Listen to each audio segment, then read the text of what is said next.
Pai do Senhor, querido amigo, querido irmão, nós voltamos hoje depois de uma semana bem corrida, até mesmo uma semana bem cansativa, tá bom? Nós voltamos hoje com os nossos estudos escatológicos, tá bom? Eu vou falar aqui sobre o último indicador, deixei esse indicador pro final, indicador do arrebatamento, que é o povo de Israel, tá bom? Se você tem uma ideia, só a existência do povo israelita é um grande sinal, indicador da segunda vinda de Jesus Cristo. Então eu vou contar um pouquinho da história deles aqui, vou contar um pouquinho até hoje, onde eles chegaram e o porquê ele é um grande indicador para a volta de Cristo, tá bom? Para vocês entenderem, séculos vêm e vão, tá bom? E o povo floresce e alcança um apogeu. Então é um povo assim que tem crescido, né? Um povo que envelhece, né? Tem povos por aí que envelhecem e desaparecem, mas Israel não. Ao longo desses quase 6.000 anos que nós temos de história, né, bíblica, não foi atingido pela lei da mortalidade, nem desapareceu o seu povo. Isso é impressionante, tá bom?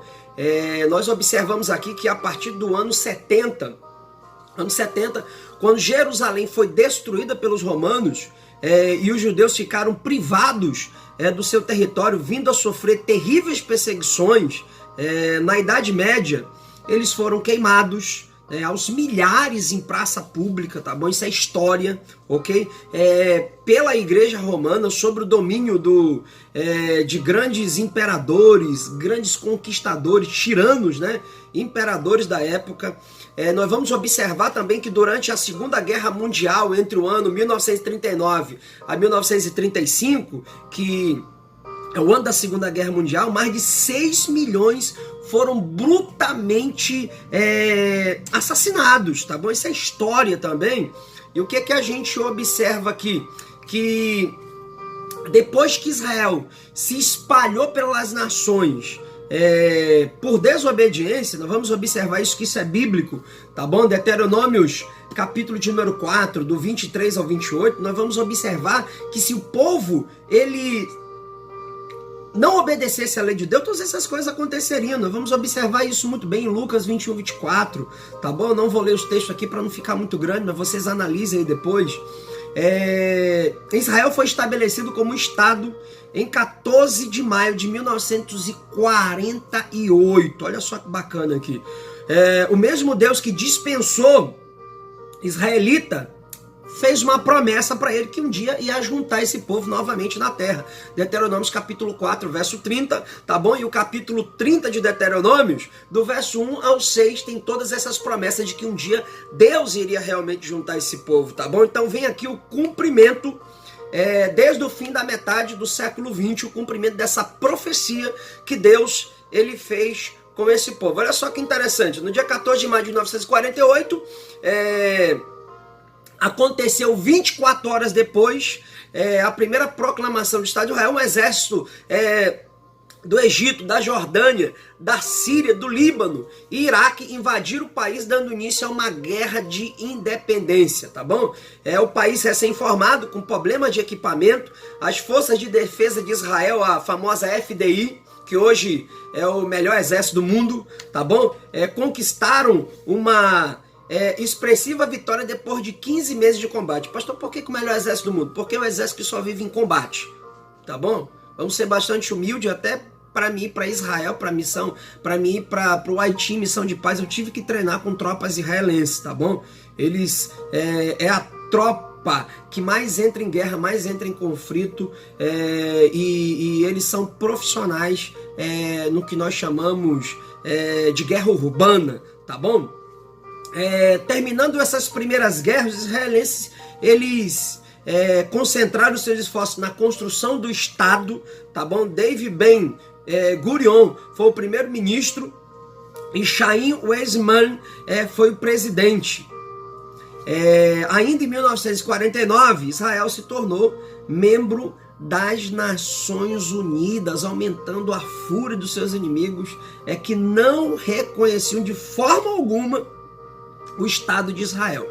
Em 1956, sofrendo ameaças do Egito, Síria, Cisjordânia, Israel tomou a faixa de Gaza, a península do Sinai, e neste mesmo ano, de comum acordo com a ONU, Israel começou a desenvolver as terras conquistadas. Então essas atitudes lhe proporcionou algumas vantagens, como liberdade para navegar no Golfo de Eliate, a permissão para importar petróleo do Golfo Pérsico, tá bom? Isso trouxe muita riqueza para Israel, tá bom? Quando a paz parecia consolidada, rompeu-se, né, na verdade, em 1967, a Guerra dos 6 Dias. O Egito novamente deslocando um grande número de tropas para o deserto do Sinai, ordenou que as forças de manutenção de paz da ONU se retirassem, tá bom, da área. Entretanto, mesmo com a ajuda militar, né, da Cisjordânia, da Síria, o Egito sofreu uma outra humilhante derrota, tá bom? Invocando seu direito de defesa, Israel desencadeou um ataque preventivo contra o Egito no sul, seguindo por um contra-ataque à Jordânia no leste, tá bom? Então eles expulsaram ainda as forças sírias entrincheiradas no planalto de Golã, ao norte, em apenas 6 dias. É a famosa Guerra dos 6 Dias. Israel conquistou a Judéia, Samaria, Gaza, a Península do Sinai e o Planalto de Golã somente nessa guerra aí dos 6 dias. Em 1973, depois de anos de relativa calma, ocorreu a Guerra do Yom Kippur, né, que é conhecido como o dia da expiação, o dia mais sagrado, né, no calendário judaico, né? O Egito e a Síria atacaram Israel, dessa vez de surpresa. O exército egípcio atravessou o canal de Suez e as tropas sírias invadiram o planalto de Golã, tá bom? Em 3 semanas, Israel repeliu os ataques de forma milagrosa. Havia nas colinas de Golã ali pelo menos 180 tanques israelenses para enfrentar 1.400 tanques sírios. Olha só, coisa tremenda. No canal de Suez havia 500 soldados israelenses para enfrentar 80 mil egípcios. Mesmo assim, depois de 2 dias, Israel mobilizou seus reservistas e conseguiu fazer retroceder os seus adversários, penetrando no território inimigo. E conseguiu fazer o retrocesso dos seus adversários, penetrando no território inimigo. E se não fosse a intervenção da ONU, o Egito teria uma derrota arrasadora, destrutiva, tá bom? Depois dessas guerras, a economia israelense cresceu de forma expressivamente. Os investimentos estrangeiros aumentaram. Em 1975, Israel se tornou um membro associado do mercado comum europeu, tá bom? As demais, o turismo se tornou uma das principais fontes de renda do país, tá bom? Sendo visitado por milhares de turistas todos os anos. Hoje, ainda há uma permanente ameaça, né, dos palestinos, povos árabes, que formavam a população nativa da Palestina em 1948, tá bom? Depois de ser expulsos da Jordânia em 1970, penetraram em repetidas ações terroristas contra a cidade, colônias agrícolas israelitas, causando danos físicos e materiais. Atualmente, a ANP, Autoridade Nacional Palestina, vem tentando até os dias de hoje entrar aí num acordo de paz, tá bom, querido?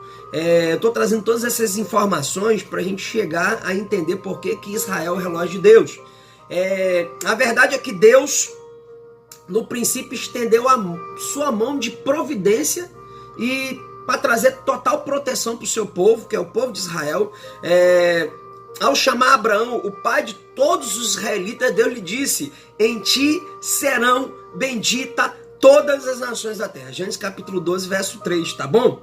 Mas Israel não foi fiel ao Senhor e trouxe sobre si duras consequências. Nós vamos observar muito isso em Romanos 11, né? Nos capítulos em que Deus vai afirmar, em Romanos 11, o apóstolo Paulo escrevendo, que o endurecimento veio por parte de Israel até a plenitude dos gentios que haja entrado, tá bom? Até no tempo da plenitude aí dos gentios, no verso 25.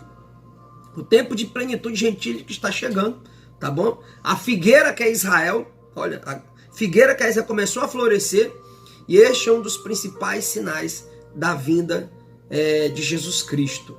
O próprio Jesus aí vai declarar, né, em Lucas 21, do 29 ao 30, ele vai dizer o seguinte: olhai para a figueira, quando já está rebento, vós sabeis que está perto o verão. Né?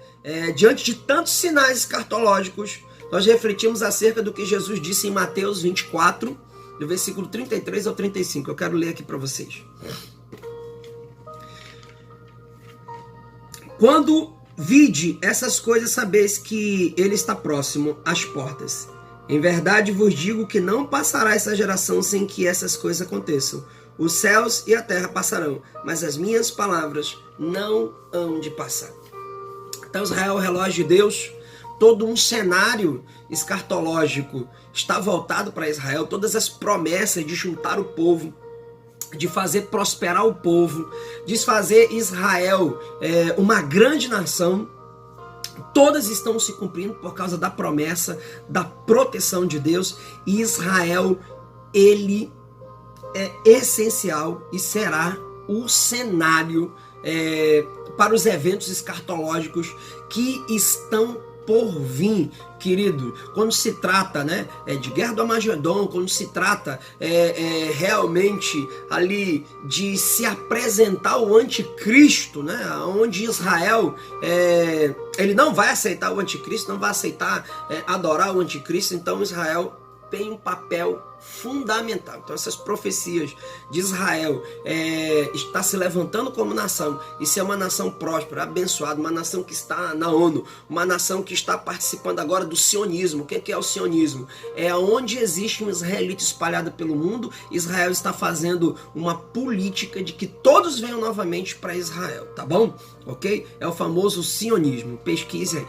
Então todas as profecias estão se cumprindo. Israel é o relógio de Deus, e não muito tardar. Nós precisamos compreender as Escrituras, estudar as Escrituras, porque a volta de Jesus é iminente, tá bom? Um abração, Deus abençoe.